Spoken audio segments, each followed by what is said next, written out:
muna mga previous episode ay kami at mag-subscribe, mag-like, follow, pa-share ka na rin aking video at kung matagal naman subscribe bata na lalo tayo. So guys, no, kung nabasa nyo yung post ko lately, no, may nangyaring hindi magandang nangyari sa atin. Nakapag-cheat ako accident kasi nga naligaw ako.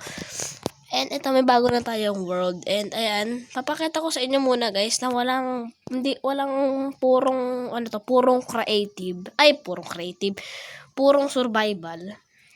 Ayan, pinaghirapan ko lahat yan. Ayan, tingnan nyo to guys Ayan, pag nag-pop up yan, ibig sabihin, hindi pa talaga ako nakakapag-creative. Okay, so magagabi, tsaka ako na muna to explain sa inyo.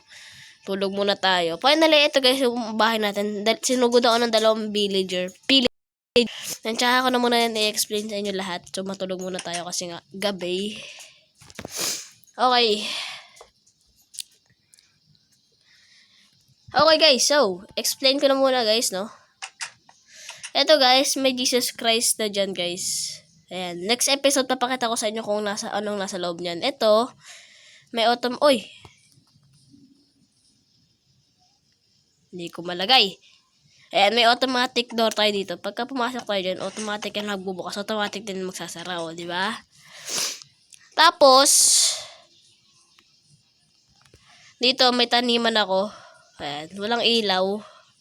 Tapos dito guys, meron naman ding taniman. And yung katulad ng ginawa ko nung nakaraan guys, campfire. And guys, may Jeb dito. Ito si Jeb. Ayan, si Jeb.